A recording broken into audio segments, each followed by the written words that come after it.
안녕하세요. 헝그리 컴퓨터 사이언티스트인데요. 어, 이번에 읽은 책은 클라우티로스라는 플라톤의 저작 중에 하나인데요. 이 책의 주요 내용은 이제 컴퓨터 사이언스하고 관련된 내용이랄까? 그거에 해당하는 건 이제 이름에 대한 정의, 네임 밸류. 그거에 대해서 조금 생각을 하게 하는 부분이 있고요. 어, 제가 원했던 거라든지 원했던 거는 별로 구체적으로 나와 있지 않아요.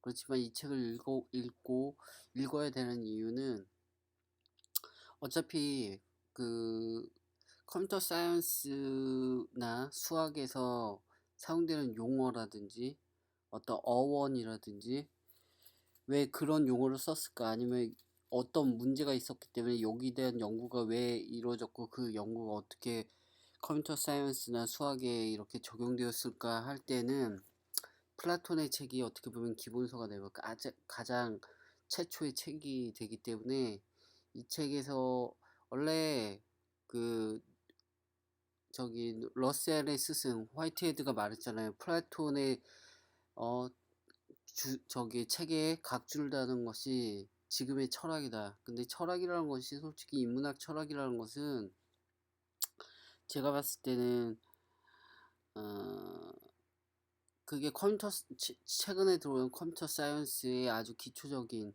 토대를 이루기 때문에 중요한 거지, 다른 면으로서는 중요하지 않다고 봐요.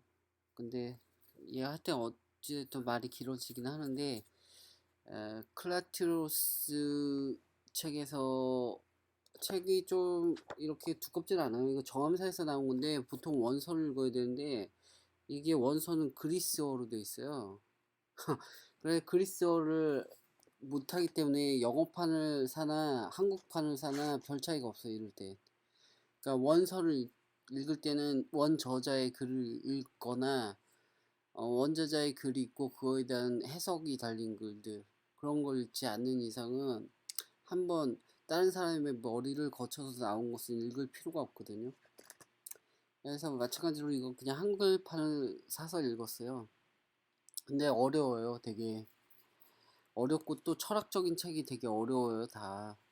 왜냐면 어떻게 보면 되게 추상적이기도 하고, 그리고 또 여러 가지 그 히스토리, 왜 그런 게 그 상황에서 나오게 됐을까, 이런 주제가 연구가 되었을까, 이런 주제에 대해서 얘기를 하게 됐을까를 살펴보면 그 전에 먼저 말했던 어떤 사상가나 철학자의 의견을 반박한다거나, 그렇게 되면 그 이전 철학자나 사상가의 의견 책을 또 읽어봐야 되고, 뭐 이렇게 약간 이게 어려워요. 근데 일단 번역본이고, 이 책에 대해서는 이 책이 주로 클라토리스에서 나오는 거는, 제가 봤을 때 이거예요. 주제는 언어의 기원. 그러니까 언어의 기원 중에서 특히 이름, 네이밍의 기원에 대해서 얘기를 하고 있어요. 그러니까 이름을 어떻게 줘야 되는가. 이름을 이름이 어 자연적으로 어떤 물체나 가지고 있는 고유한 속성인가 하는 문제. 그러니까 수학에서도 프로퍼티라는 말이 나오고, 어떤 오브젝트에 대해서 프로퍼티가 있다는 말이 많이 나오는데, 수학이나 컴퓨터 사이언스 어떤 이론적인 책을 보게 되면 프로퍼티란 말이 나오는데, 그 프로퍼티에 대해서 여기서 책에서 설명도 해요. 그래갖고 이 책을 읽어보면, 제가 다는 정리를 안 했어요. 읽기는 다 읽었는데 끝에 부분하고 중간부터 끝에까지는 다 뻔한 얘기예요. 그러니까 우리가 무슨 영어 단어 보게 되면 어원을 찾아가고 어원을 분석해갖고 하듯이, 이 소크라테스라는 사람도 그런 식으로 그 설명을 너무나 많이 하기 때문에 그 부분은 별로 저한테 도움이 안 될 것 같아갖고, 제가 필요한 부분은 거의 첫 부분에 나와 있더라고요. 그건 뭐냐면, 어, 여기서 주인공이 세 명이에요. 세 명이 나와서 대화를 하는 거예요. 근데 헤르모네게스라는 사람은 제가 가진 생각하고 비슷해요. 모든 이름은 사회적 합의다. 그러니까 우리가 이름을 짓는 것, 어떤 뭐 주, 주전자를 우리가 주전자로 부르는 것은 이렇게 주전자로 그냥 약속해서 부르는 거다. 그리고 내가 주전자라고, 예를 들어서 내가 주전자로 부르고 다른 사람도 주전자로 부르고 주전자로 부르기로 약속하면 그게 주전자인 거지. 이게 어떤 주전자라는 모양의 그 어떤 이게 본질적인 속성을 갖고 있는 거냐, 이름이라는 것이. 주전자가 아니면 안 되냐, 다른 이름을 가지면 안 되냐, 뭐 이런 거는 우리는 생각 안 하잖아요. 헤르모네게스도 똑같아요. 우리처럼 우리가 생각하듯이 우리가 어떤 그 사물의 이름을 짓는 거는 특별하게 무슨 법칙이 있거나 그 물체에 내재된 그 이름이 있는 게 아니라 우리끼리 짓는 거다. 내가 마음대로 지을 수도 있고 소크라테스가 따르게 이름을 줘도 되고 뭐 그런 거다. 근데 약간 지금 현재하고 약간 다른 점은 있어요. 현재하고 뭐가 다르냐면 현재에서는 개인이 짓는 이름은 의미가 없다고 봐요. 보편적으로 우리가 통용되는 언어의 하나의 원소에 해당하는 그 이름이 보편적으로 다른 사람들 썼을 때만 그게 의미가 있는 거지 개인이 다른 식으로 부르는 건 의미가 없다고 생각하는데 헤르모네게스는 다른 식으로 이름을 붙여도 된다는 식으로 얘기를 해요. 근데 소크라테스는 조금 헤르모네게스의 주장에 대해서 반대를 하는데 그 반대가 우선은 그렇게 개개인이 이름을 붙이는 건 옳지 못하다. 왜 옳지 못하냐면 명제라는 게 있잖아요. 명제 참인지 거짓인지를 분간할 수 있는 문장이 있다면 그 어떤 문장이 참이라고 한다면 그 참을 구성하는 그 구성 요소들도 참여해야 된다는 거예요. 그거에 대해서 부정할 수는 없어요. 그렇죠? 예를 들어서 사람이 죽는다고 그랬을 때 사람이라는 존재가 있어야 되고 그 사람이라는 존재가 죽는다는 것은 그것 죽는다도 참여해야 되고 사람이라는 것도 있어야 되는 것도 참여해야 돼요. 만약에 있는 것을 없다고 그러면 거짓이 되는 거잖아요. 그래갖고 마찬가지로 이름도 그 사람은 죽는다라는 그런 말에서 그 부분에 해당하는 이름들도 이름이 있어야지만 참이라는 거예요. 어떤 문장이 참이기 위해서는 그게 참이라는 거예요. 그러니까 사람이 죽는다는 것을 거짓이라고 말할 수 있는 사람이 없잖아요. 근데 그렇다면 그 안에 있는 사람이라는 이름도 사람이라는 이름이 만약 거짓이 된다면 그 문장 자체가 거짓이 되는 거거든요. 근데 실제로 사람이 죽는다는 건 참이잖아요. 참인 명제고 누구나 그렇게 생각하기 때문에 그럼 참인 명제가 있다면 그것을 구성하는 부분들도 참이라는 건데 그럼 사람이라는 이름도 참이라는 거죠. 사람이 아니라 그러니까 어떤 사람이 임의로 사람은 말로 부르고 그 홀스 있죠. 말을 사람으로 부르게 되면 이거는 아니, 사람을 불사조라고 부르고, 불사조를 사람으로 부르는 사람이 있다고 쳐봐요. 개개인이 이름을 붙여서. 그러면 사람은 죽는다고 그럴 때 그 사람은 사람이 불사조라고 생각하잖아요. 그럼 그 문장이 거짓이 돼버리잖아요. 그러니까 참거 실수를 나타낼 수 있는 문장은 누구에게나 똑같이 참이고 거짓인데 이게 개개인이 이름을 그렇게 다르게 붙여놓게 되면 그 참거짓이 바뀌어져요. 그런 문제가 있다는 거예요. 그래서 옳은 이름이 존재한다는 거예요. 그러니까 사람을 불사조라고 어떤 개인이 말한다면 그것은 옳은 이름이 아니라는 거예요. 잘못된 이름인 거예요.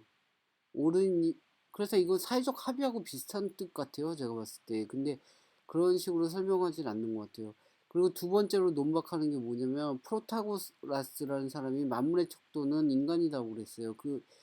그게 무슨 말이냐면 어떤 그렇게 참거짓을 거짓을 판단할 수 있는 문장이 없어져요. 그 프로타고라스의 주장에 따르면. 왜냐면 프로타고라스의 주장은 우리가 사람을 죽는다고 그럴 때 어떤 사람 입장에서는 사람을 죽지 않는다고 생각할 수도 있다는 거예요.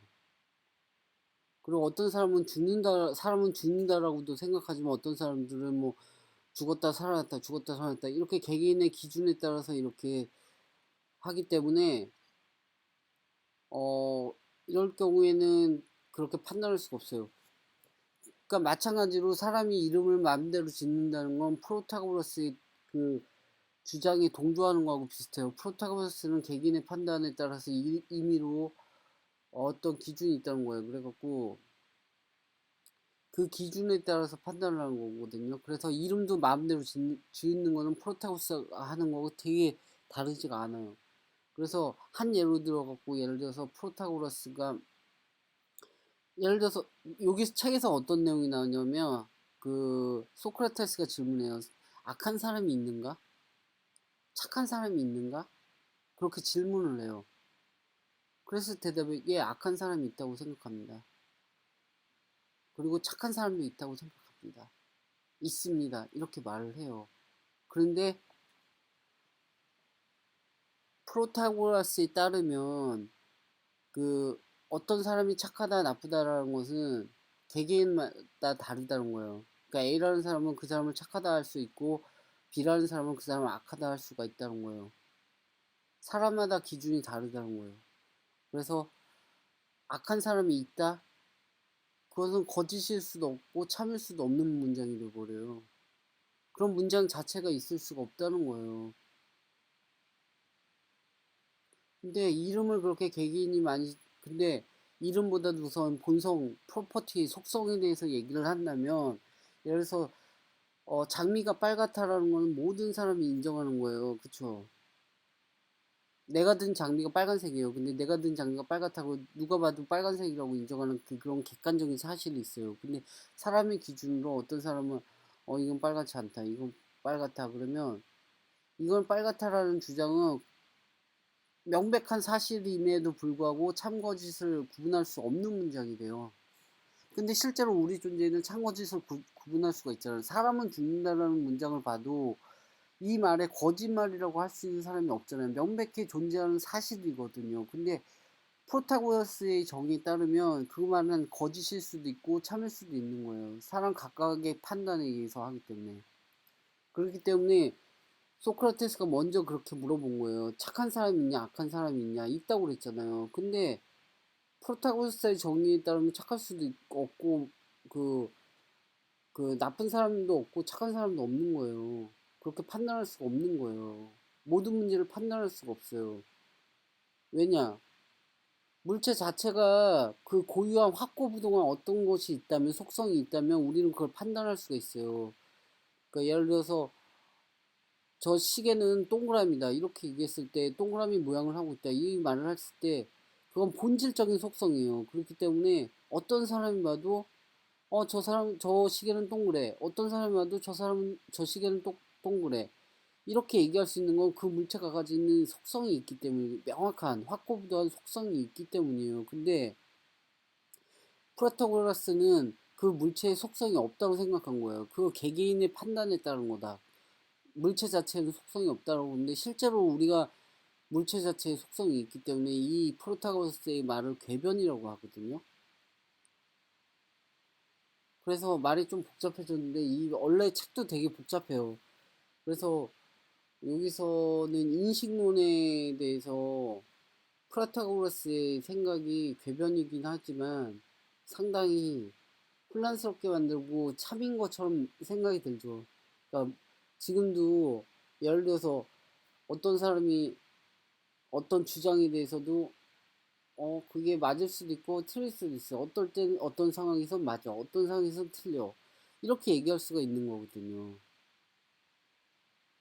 진리라는 것은 어떻게 보면 상황에 따라 다르기 때문에 프로타고스트가 말한 대로 어떤 사람은 어떤 상황을 그 문장에 대입했을 때 진실이라고 트루라고 얘기하지만 어떤 사람은 다른 상황을 대입해서 거짓이라고 말할 수도 있는 거거든요. 그래서 제가 봤을 때도 프로타고라스의 주장이 과연 모든 사람 개개인이 각각의 기준에 따라 물건 뭘 판단한다. 이게 뭐 잘못되고 궤변이라고는 생각이 안 돼요. 근데 하여튼 여기서 그런 얘기를 하고 그래서 소크라테스의 주장은 그거예요. 모든 그 이름은 본질적인 특성을 갖고 있다. 그 물체가 가지고 있는. 그래서 함부로 이름을 줘서는 안 된다. 그 이름을 규칙에 따라 어떤 뭐 이름이 하나의 그 도구이기 때문에 그 도구 어떤 도구든지 어떤 도구의 쓰임새가 있다. 그거에 따라서 이름도 줘야 된다. 뭐 이런 거예요. 그 부분은 다 어원론 설명하고 하기 때문에 별로 도움은 안 되고 뻔한 얘기라서 제가 그거에 대해서는 요약을 하지 않았어요. 좀 말이 복잡해져 갖고 나중에 내가 다시 이걸 본다고 해서 이해할 수 있을지 모르겠어요.